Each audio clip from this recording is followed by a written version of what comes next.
Assalamualaikum warahmatullahi wabarakatuh. معاشر المسلمين وزمرة المؤمنين رحمكم الله. روي عن أبي هريرة رضي الله عنه قال قال رسول الله صلى الله عليه وسلم: فإذا صعد الخطيب على منبر ولم يتكلم ومن يتكلم فقد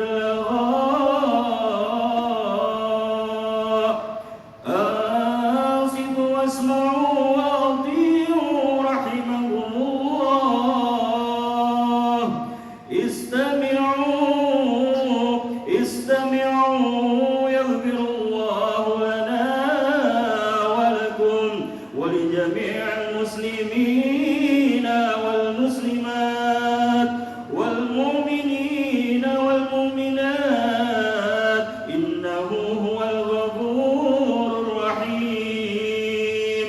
اللهم قوي الإسلام من المسلمين والمسلمات والمؤمنين والمؤمنات.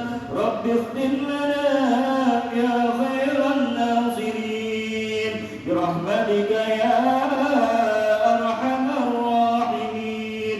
والحمد لله رب العالمين.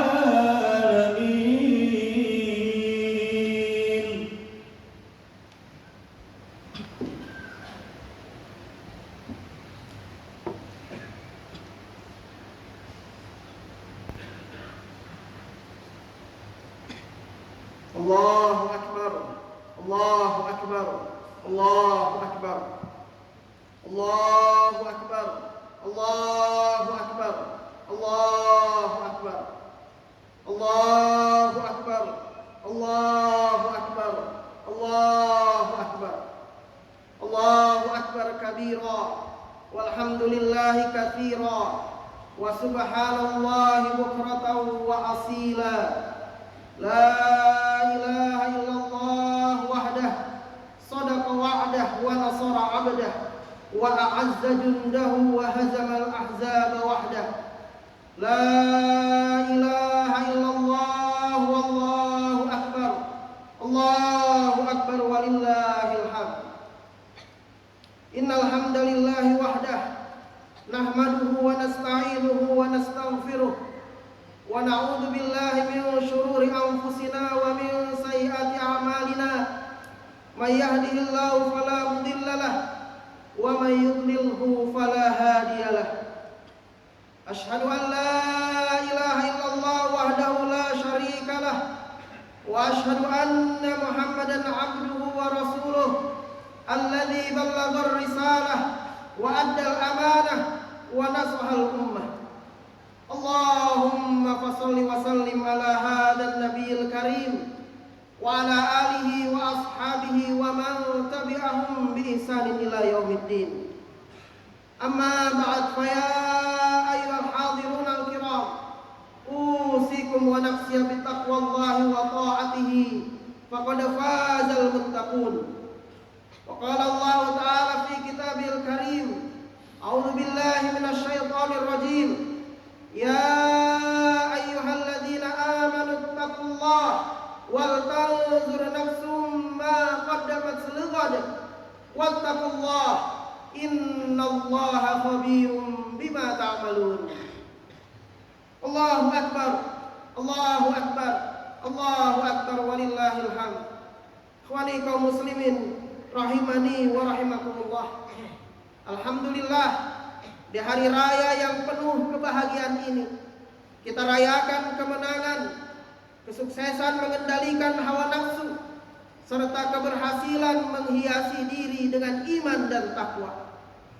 Bulan Ramadan yang penuh kebaikan dan keberkahan telah pergi. Hari-hari dan malam-malamnya yang indah telah berlalu. Setelah kita merasakan kebahagiaan berpuasa, nikmatnya sholat tarawih dan tahajud, ketenangan hati dengan zikir, baca Quran dan munajat doa, saat ini datanglah hari raya dengan kemegahan dan keindahannya, kegembiraan dan kebahagiaannya. Kita sambut dengan mengumandangkan takbir untuk membesarkan Allah, tahlil sebagai pengakuan terhadap keesaan Allah, serta tahmid sebagai ungkapan syukur atas nikmatnya. Allahu Akbar, Allahu Akbar, Allahu Akbar, walillahil hamd. Ikhwani kaum muslimin rahimani wa rahimakumullah. Sebulan penuh kita telah menginjeksi iman kita di bulan Ramadan dengan berbagai aktivitas di dalamnya untuk meraih predikat takwa. Pusat perhatian kita selama 1 bulan penuh adalah Quran, dan substansi penting di dalam Quran adalah tentang iman. Dari Al-Fatihah hingga An-Nas, ayat-ayat yang kita baca semua mengandung pesan penting, yaitu iman. Quran bicara tentang Allah Subhanahu wa taala, Tuhan yang kita sembah. Quran menceritakan kepada kita, mendeskripsikan sifat-sifat dan kemahabesaran Allah Subhanahu wa taala. Quran menceritakan tentang kita, orang-orang yang beriman, dengan segala atribut yang melekat pada diri kita. Quran juga bicara tentang orang-orang yang ingkar kepada Allah, orang-orang yang tidak beriman kepada Allah dengan segala perilaku dan perbuatan yang mereka lakukan. Quran menyampaikan kepada kita tentang kampung halaman yang kita mujahadahkan, kita ikhtiarkan untuk kembali ke kampung halaman tersebut, yaitu surga, dengan berbagai kenikmatan yang Allah janjikan di dalamnya. Quran juga menceritakan kepada kita kampung halaman, tempat kembali orang-orang yang ingkar kepada Allah Subhanahu wa taala, dengan segala kepedihan di dalamnya, siksa yang berkepanjangan, yaitu neraka, dan itulah seburuk-buruk tempat kembali. Wa na'udzubillahi min dzalik. Iman mengubah persepsi seorang hamba, yaitu cara kita memandang kehidupan ini. Lihatlah kisah Ashabul Kahfi yang rela meninggalkan kampung halamannya, menempuh perjalanan yang jauh, masuk ke dalam gua yang sempit, kotor, tanpa fasilitas. Mereka meninggalkan kondisi yang mapan karena ingin menghindar dari penguasa pada saat itu yang memerintahkan seluruh rakyatnya untuk tunduk dan menyembah terhadap berhala. Andai Ashabul Kahfi, pemuda-pemuda ini berpikir seperti masyarakat pada umumnya, maka mereka akan tetap di kampung halamannya, tunduk pada perintah sang raja. Tapi mereka menempuh perjalanan, mereka masuk ke dalam gua yang minim fasilitas.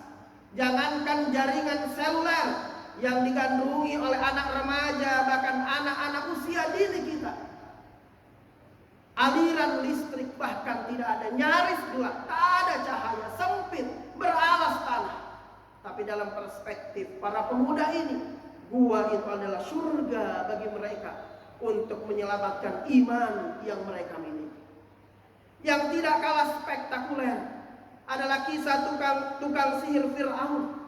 Pada saat diadakan uji publik untuk membuktikan apakah Musa itu memang seorang nabi, tukang sihir Fir'aun melemparkan tongkat-tongkat mereka, yang dalam pandangan Nabi Musa, tongkat-tongkat itu berubah menjadi ular yang begitu banyak, merayap dan seakan-akan ingin menyerang. Lalu Allah perintahkan Nabi Musa untuk melemparkan tongkatnya. Lalu tongkat itu berubah seakan-akan menjadi ular besar yang menelan semua ular-ular yang dilempar oleh para tukang sihir itu. Detik itu juga tukang sihir Fir'aun tersungkur dan bersujud. Mereka menyatakan, amanna bi Rabbi Musa wa Harun. Kami beriman kepada Tuhannya Musa dan Harun. Murkalah Fir'aun. Di depan masyarakat beramai, berani-beraninya ada orang yang mengakui Tuhan selain Fir'aun. Maka Fir'aun mengatakan kepada tukang sihirnya, amantum lahu qabla an adana lakum. Apakah kalian beriman kepada Tuhannya Musa dan Harun sebelum aku memberikan izin kepada kalian? Fala uqatti'anna aydiyakum wa arjulakum min khilaf. Aku akan potong tangan kalian, kaki kalian secara bersilangan. Wala usallibannakum fi judu'in nahl. Dan aku akan menyalib kalian di pohon-pohon kurma. Disinilah kita menyaksikan perspektif orang beriman. Tukang sihir, tukang Fir'aun tadinya sangat taat kepada Fir'aun. Apapun yang Fir'aun perintahkan, mereka akan tunduk pada Fir'aun. Tapi begitu mereka menyatakan keimanannya kepada Allah Subhanahu wa Ta'ala, sejak itu juga perspektif mereka berubah. Apa yang mereka katakan kepada Fir'aun? Faqdi ma anta qadi. Ya Fir'aun, tunaikan apa yang kau akan lakukan. Innama taqdi hadhil hayatad dunya.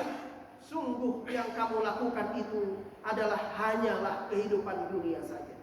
Allahu Akbar, Allahu Akbar, Allahu Akbar, walillahil hamd. Ikhwani kaum muslimin jamaah rahimani wa rahimakumullah. Sepanjang bulan Ramadan, iman kita ditempa oleh Allah Subhanahu wa Ta'ala. Kita membangun sebuah paradigma, sudut pandang, perspektif bahwa totalitas ketaatan hanya kita tunjukkan kepada Allah. Dengan perspektif keimanan itulah kita mampu meninggalkan hal-hal yang bukan saja haram, bahkan halal, dari terbit fajar hingga matahari terbenam, dalam rangka membuktikan ketaatan kepada Allah Subhanahu wa Ta'ala. Lebih jauh lagi iman yang ditempa khususnya di bulan Ramadan mengantarkan kita untuk memiliki perspektif bahwa kehidupan dunia ini hanyalah kesenangan sementara, sedangkan kehidupan yang kekal dan abadi adalah akhirat. Innama hadhil hayatad dunya mata wa innal akhirata hiya darul qarar. Sesungguhnya kehidupan dunia ini hanyalah kesenangan sementara dan sesungguhnya akhirat itulah negeri yang kekal. Dalam sebuah hadisnya Rasulullah SAW bersabda, "Man kanatid dunya hammuhu farraqallahu alaihi amrah wa ja'ala faqrahu baina ainaihi wa lam ya'tihi minad dunya illa ma kutibalah." Barang siapa tujuan hidupnya adalah dunia, maka Allah akan mencerai-beraikan urusannya, menjadikan kefakiran di kedua pelupuk matanya, dan ia tidak mendapatkan dunia kecuali menurut ketentuan yang telah ditetapkan baginya. Wa man kanatil akhirati niyatuhu jama'allahu amrah wa ja'ala ginahu fi qalbihi wa atathu dunya wa hiya raghimatun. Barang siapa yang niat tujuan hidupnya adalah negeri akhirat, Allah akan mengumpulkan urusannya, menjadikan kekayaan di hatinya, dan dunia akan mendatanginya dalam keadaan hina. Allahu Akbar, Allahu Akbar, Allahu Akbar, walillahil hamd. Iman juga membangun kepercayaan diri pada orang yang memilikinya. Lihatlah kisah dua orang sahabat. Yang satu diberi 2 buah kebun anggur dengan pohon-pohon kurma sebagai pagarnya. Di tengahnya mengalir air sungai. Setiap musim panen, pohon-pohon anggur itu mengeluarkan buah yang mendatangkan keuntungan bagi pemiliknya. Maka dengan pongah dan sombongnya pemuda ini berkata kepada sahabatnya, "Ana aktsaru minka malan wa a'azzu nafara." Lihatlah, akulah orang yang paling kaya, akulah yang paling banyak pengikutnya. Setiap kali pemuda pemilik kebun ini masuk ke dalam kebunnya, ia selalu membanggakannya dengan keyakinan bahwa kebun anggurnya akan kekal abadi selama-lamanya. Disinilah kita melihat bagaimana iman membangun perspektif, membangun kepercayaan diri yang kuat kepada seorang hamba. Sahabat pemuda yang miskin ini tidak sukses secara bisnis, bahkan mungkin terbelakang secara kecerdasan finansial. Dengan penuh kepercayaan diri menasihati sahabatnya, ia katakan kepada sahabatnya, "Akafarta billadzi khalaqaka min turabin, thumma min nutfatin, thumma sawwaka rajula."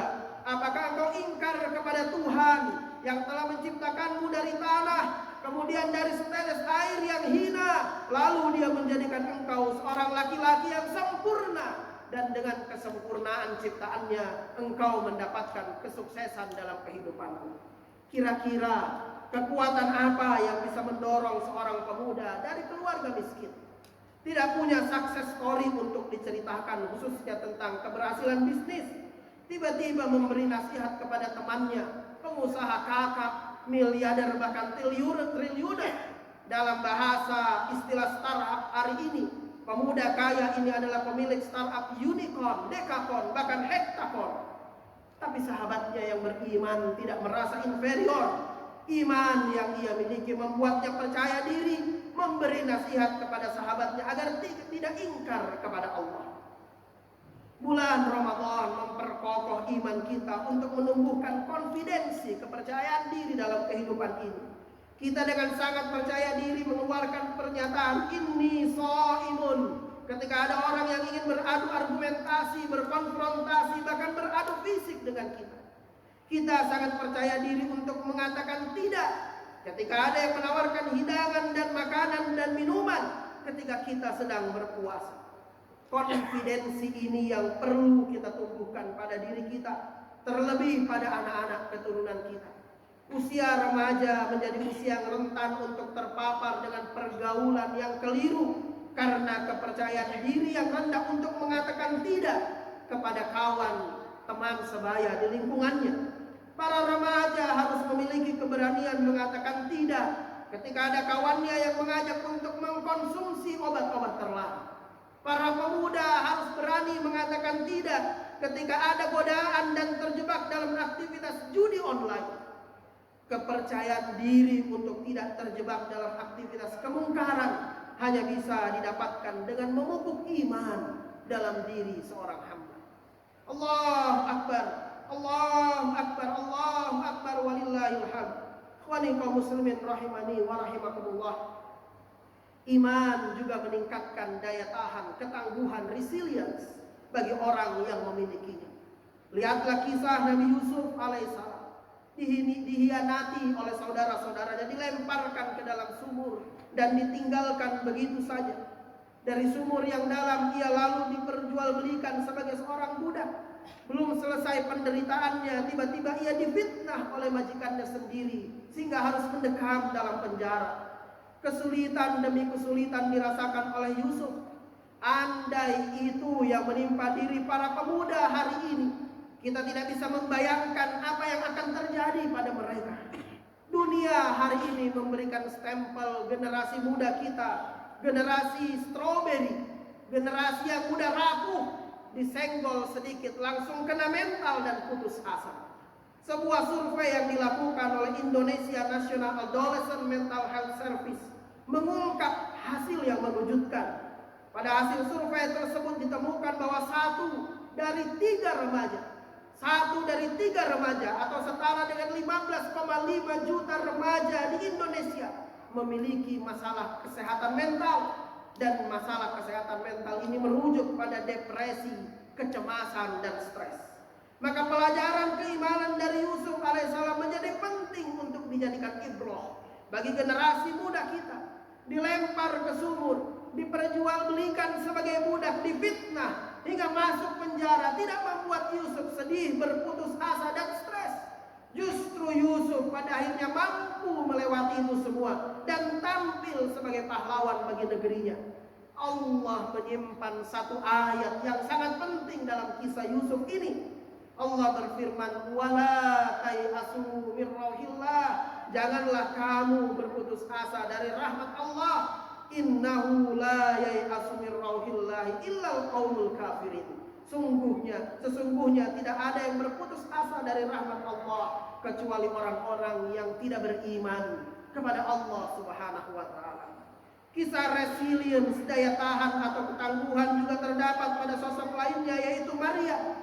Pada saat semua pandangan mata, cibiran dan hinaan ditujukan kepada Maryam, yang tiba-tiba saja didapati oleh kaumnya dalam keadaan perutnya membesar, Maryam merasakan kesedihan yang amat mendalam. Betapa tidak teriris hatinya.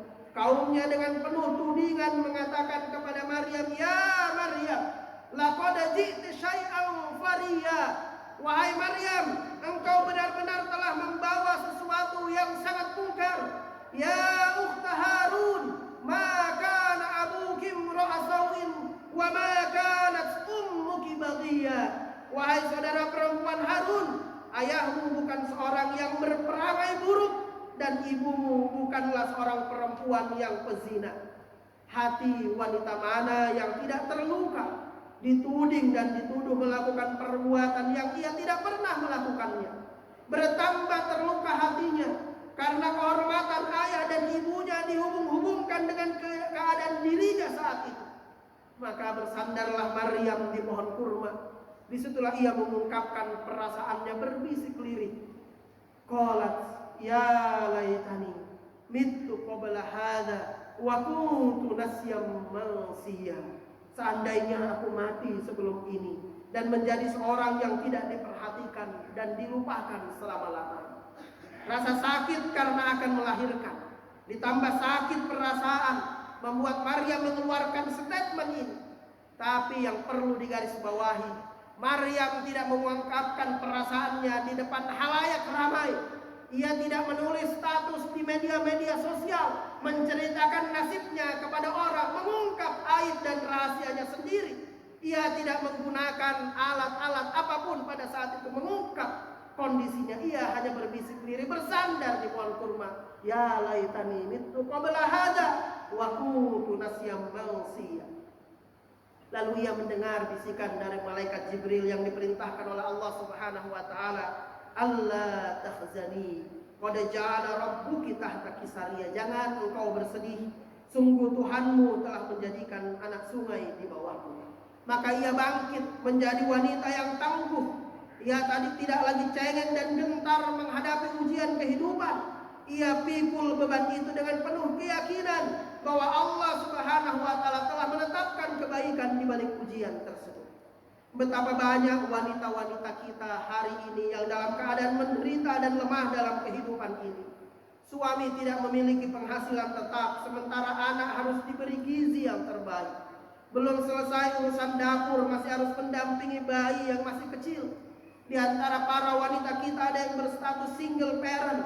Bisa dibayangkan mereka harus menjadi tulang punggung keluarga menghidupi anak-anaknya. Fisik mereka tidak sekuat fisik pria, tetapi seringkali keadaan memaksa mereka harus berjibaku dengan kerasnya kehidupan. Di antara mereka bahkan kalau berkeluarga harus merasakan kerasnya pukulan tangan dari pasangannya. Catatan Kementerian Pemberdayaan Perempuan dan Perlindungan Anak di tahun 2024 menunjukkan telah terjadi 28.000 kasus kekerasan di dalam rumah tangga, di mana mayoritas korbannya adalah kaum wanita. Bisa dibayangkan kaum wanita kita masih menjadi objek kekerasan, bahkan dalam bangunan yang seharusnya ia mendapatkan jaminan keamanan mental, fisik, dan bahkan spiritual. Maka kisah Maryam hendaknya menjadi ibrah bagi kaum wanita, agar tabah dalam segala ujian kehidupan ini. Percayalah, Allah tidak akan pernah memberikan beban yang berat kepada hambanya di luar kemampuannya. La yukallifullahu nafsan illa wus'aha. Allahu akbar, Allahu akbar, Allahu akbar, walillahil hamd. Ikhwani kaum muslimin rahimani wa rahimakumullah. Iman juga mengantar pemiliknya untuk menebarkan kebaikan kepada orang banyak. Kebaikan itu harus dimulai dari keluarga, masyarakat sekitar, hingga dalam lingkup yang lebih besar lagi. Para ayah harus memiliki iman yang kokoh agar mampu menjadi imam dan teladan bagi keluarganya. Lihatlah bagaimana Musa harus menempuh perjalanan mencari cahaya ke Bukit Tursina dengan tujuan untuk mendapatkan hidayah dan perlindungan bagi keluarganya. Atau Ibrahim yang pulang dengan perasaan gembira menyampaikan hidayah kepada ayahnya, sampaikan dakwah risalah kepada ayahnya. Juga Nuh yang berusaha sekuat tenaga untuk meyakinkan putranya, senakal apapun, sebandel apapun, belum paham agama, tapi ia tidak pernah berhenti untuk mengajak putranya naik ke dalam kapal perahunya agar terhindar dari azab Allah. Ramadan yang dinikmati oleh para ayah dengan mencas keimanan, salat tarawih berjamaah, qiyamul lail, tadarus Quran, iktikaf, bahkan 9 hingga 10 hari. Sesungguhnya adalah upaya untuk menambah cahaya iman di dalam dirinya. Ketika cahaya itu sudah didapatkan, maka tebarkanlah cahaya itu kepada keluarga. Setiap orang yang telah menginjeksi imannya dengan cahaya siam, qiyam, dan Quran, hendaknya menebar cahaya itu dimanapun mereka berada. Suami kepada istrinya, ibu kepada anaknya, guru kepada muridnya, pengusaha kepada karyawannya, pejabat kepada rakyatnya. Karena iman mendorong seseorang untuk memberi kebermanfaatan kepada orang banyak.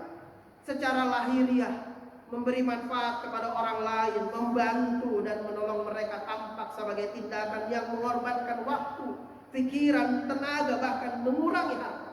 Namun ketika kita berbuat baik dan memberi manfaat kepada orang lain, pada hakikatnya kita menanam kebaikan untuk diri kita sendiri. In ahsantum ahsantum li anfusikum. Jika berbuat baik, berarti engkau telah berbuat baik untuk dirimu sendiri. Barakallahu li wa lakum fil Qur'anil azim. Wa nafa'ani wa iyyakum bima fihi minal ayati wa dzikril hakim.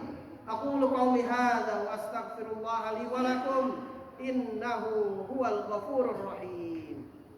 Ghafurur rahim. Allahumma shalli ala sayyidina Muhammad wa ala ali sayyidina Muhammad.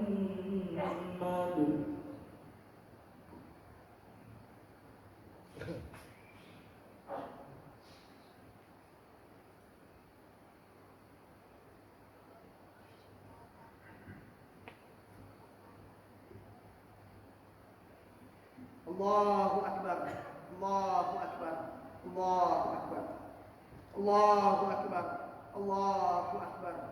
Allahu akbar. Allahu akbar. Allahu akbar kabira.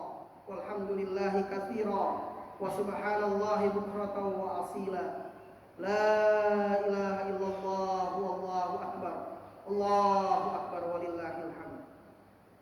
Alhamdulillahi ala ihsanih.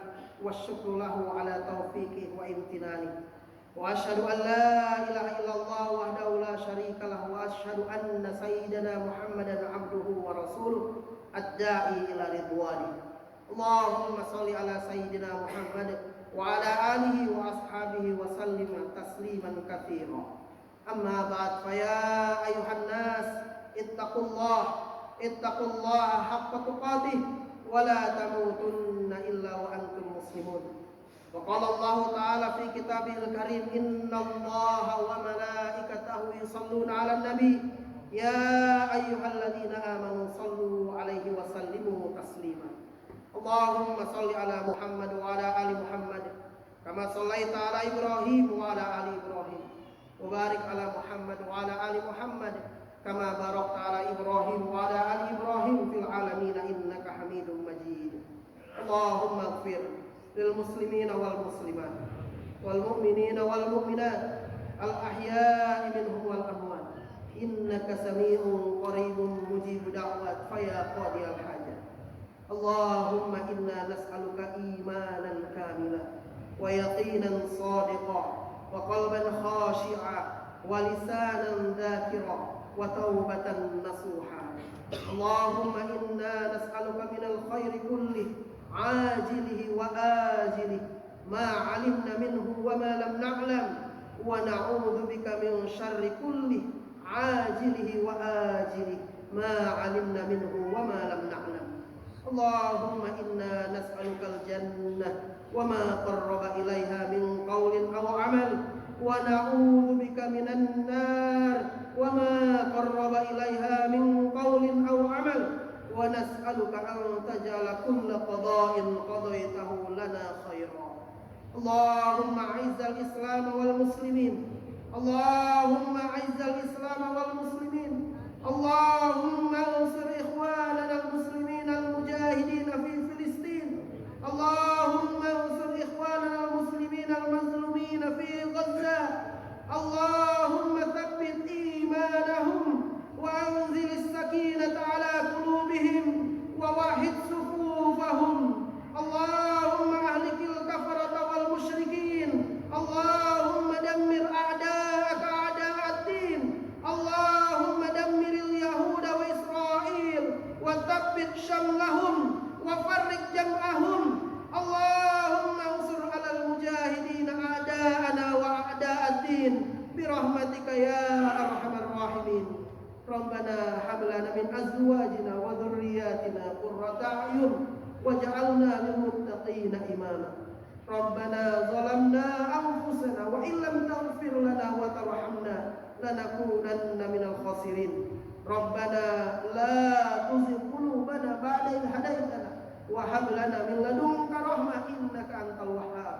Rabbana atina fid dunya hasanah wa fil akhirati hasanah wa qina adzaban nar. Wa sallallahu ala Muhammadin wa ala alihi wa sahbihi wa barik wa sallim. Wa akhiru da'wana alhamdulillahi rabbil alamin. Assalamualaikum warahmatullahi wabarakatuh.